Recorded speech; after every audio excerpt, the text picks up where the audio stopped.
నారాయణపేట్ కోస్గిలో ఉద్రిక్తత చోటు చేసుకుంది. కోస్గి నుంచి తుంకిమెట్ల వెళ్లే రహదారి విస్తరణ పనుల్లో వివాదం నెలకొంది. రోడ్డు విస్తరణ పనులతో ఉపాధి కోల్పోతున్నామంటున్నారు స్థానికులు.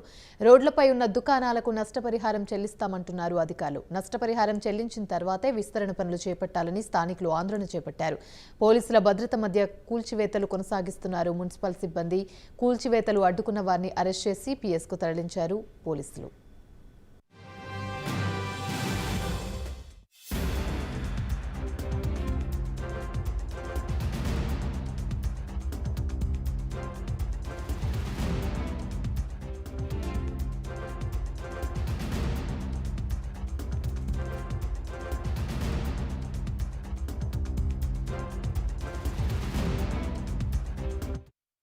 రైట్, ఇక ఇదే అంశానికి సంబంధించి మరిన్ని వివరాలు మా ప్రతినిధి హరిశంకర్ అందిస్తారు.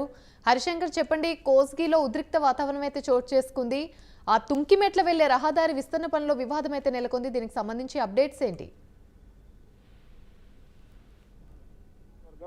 కోస్గి మున్సిపాలిటీ కేంద్రంలో ఈ రోజు ఉద్రిక్త వాతావరణం కొనసాగుతుంది. ఏదైతే కోస్గి మున్సిపాలిటీలో అభివృద్ధి పనుల పేరుతో కూడా తమ ఇళ్లను, తమ యొక్క షాపులను కూల్చివేస్తున్నారని చెప్పి కూడా ఆందోళన వ్యక్తం చేసినటువంటి వ్యాపారులు కావచ్చు, ఇటు కుటుంబాలకు సంబంధించినటువంటి పిల్లలు కావచ్చు, పెద్ద ఎత్తున కూడా నిరసన కార్యక్రమాలు చేపడుతున్నారు. ఏదైతే కోస్గి పట్టణ కేంద్రం నుండి కూడా తుంకిమెట్ల వెళ్లే రహదారి ఏదైతే ఉందో ఆ రహదారి ఇరుగ్గా ఉంటుంది. ఆ రహదారిని డెవలప్మెంట్ పేరుతో కూడా దాని పక్కనే ఉన్నటువంటి షాప్స్ కావచ్చు, దాని పక్కన ఉన్నటువంటి ఆ రోడ్డు పొడవుతో ఉన్నటువంటి ఇళ్లను కూల్చివేసే పనిలో కూడా ఈరోజు మున్సిపల్ అధికారులు చర్యలు చేపట్టారు. అయితే అక్కడ ఉన్నటువంటి వ్యాపారులు తమ ఉపాధి కోల్పోతామని కూడా ఆందోళన వ్యక్తం చేస్తున్నారు. అక్కడ ఉన్నటువంటి కుటుంబ సభ్యులు మాకు నష్టపరిహారం చెల్లించిన తర్వాతనే మాకు ఆ రోడ్డు విస్తరణ పనులు చేపట్టాలని చెప్పి ఒకవైపు ఆందోళన వ్యక్తం చేస్తున్నటువంటి స్థానికులను పోలీసులు ఈ రోజు అరెస్ట్ చేస్తున్న సిచ్యువేషన్ కొనసాగుతుంది. గత కొంతకాలంగా ఏదైతే ఈ రోడ్డు వెడల్పు చేసే పనిలో కూడా మున్సిపల్ అధికారులు ఎన్నిసార్లు హెచ్చరికలు చేసినా అక్కడ ఉన్నటువంటి వాళ్ళు వినకపోవడంతో వాళ్ళు ఈ రోజు కూల్చివేతకు శ్రీకారం చుట్టే పరిస్థితి ఉంది. అయితే రోడ్డు పైన ఉన్న దుకాణాలకు సంబంధించినటువంటి నష్టపరిహారం చెల్లిస్తామంటారు ఒకవైపు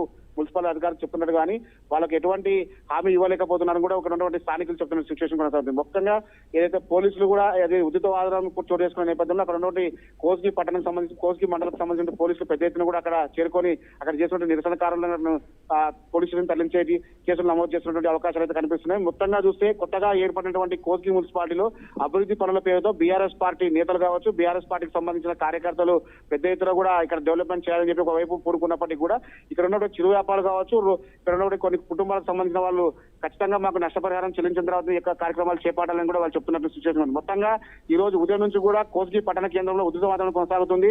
చూడాలి మరి ప్రభుత్వం సంబంధించినటువంటి పెద్దలు కావచ్చు, స్థానిక ఎమ్మెల్యే పట్టం నరేందర్ రెడ్డి ఏ విధంగా స్పందిస్తారు, వీళ్ళకి ఎటువంటి హామీలు ఇస్తారు, హామీ ఇచ్చిన తర్వాత వాళ్ళు ఒప్పుకుంటారా లేదంటే దానికి మరోసారి నిరసన కార్యక్రమాలు చేపడతారా మాత్రం వేచి చూడాల్సిన అవసరం అయితే ఉంది.